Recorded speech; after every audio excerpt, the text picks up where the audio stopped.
જય જવાન, જય કિસાન, જય પશુપાલક। દુઃખ સાથે વાત કરવી પડે છે।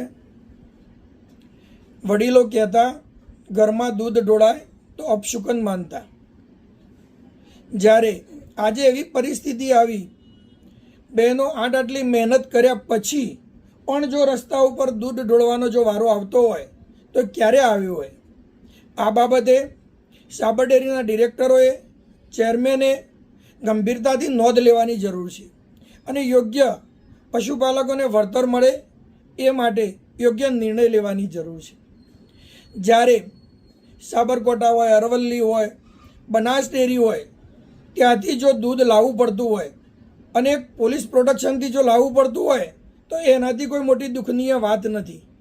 માટે આ બાબતે ડિરેક્ટરોએ ગંભીરતાથી નોંધ લે।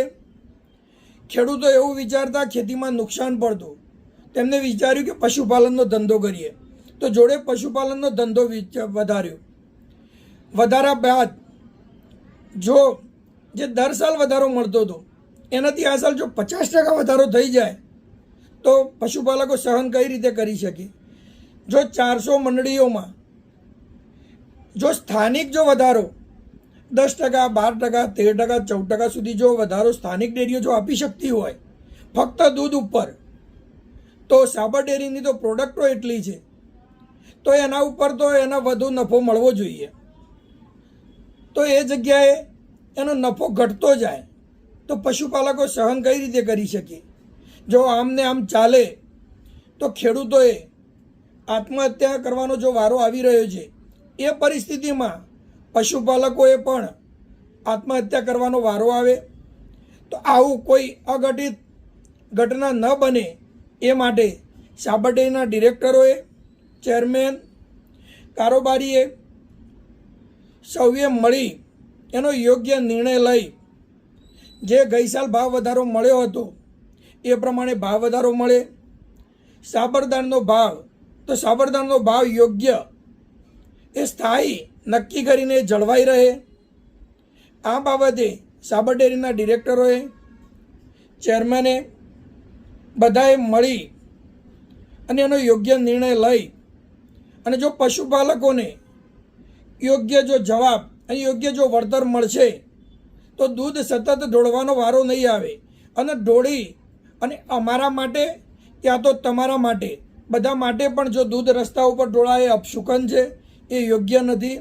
એ બાબતે તમે ગંભીરતાથી નોંધ લો અને જલ્દીમાં જલ્દી એનો યોગ્ય નિર્ણય લઈ તમે જાહેર કરો તો પશુપાલકો 400 મંડળીના જો 400 મંડળીમાં જો દૂધ બંધ રહેતું હોય તો તમારે પણ વિચારવાની જરૂર છે કે ખેડૂતોને આ પશુપાલકોને કેટલું નુકસાન થતું હશે।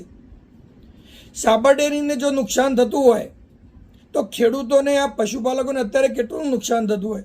આ બાબતે સાબર ડેરીએ ગંભીરતાથી વિચારે અને મુખ્ય વાત એ કે જ્યારે આ બાબતે જો ભાવ વધારો યોગ્ય ન મળ્યો અને એ બાબતે જ્યારે પશુપાલકો ગાંધી ચિંધ્યા માર્ગે આંદોલન કરવા માટે જ્યારે આવતા હોય સાબર ડેરીએ, તો સાબર ડેરીએ કોઈ ડિરેક્ટરો હાજર ન હોય, જ્યારે પોલીસ પ્રોટેક્શન માગી હોય તો બોલાચાલીમાં કોઈ બનાવ બની ગયો અને બનાવ બાદ 74 જણાને પોલીસ સ્ટેશને એરેસ્ટ કર્યા, એમના ઉપર કેસ કર્યા, તો આ બાબતે ખરેખર દુઃખનીય વાત છે।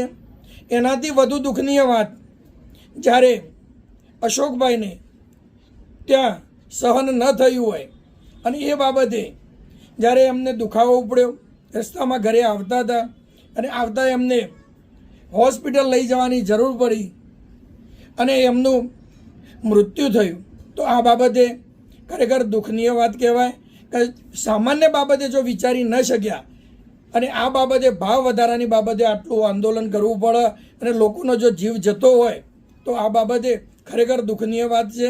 આના માટે એમને યોગ્ય વળતર મળવું જોઈએ। પશુપાલકોને ભાવ વધારાનો યોગ્ય એમનું વળતર મળવું જોઈએ તો પશુપાલકોનો ધંધો અને સાબર ડેરીનું બધાનું ચાલે અને સહિયારાથી વિકાસ સૌનો થાય એ માટે અમે અરજ કરીએ છીએ જય જવાન, જય કિસાન, જય પશુપાલક.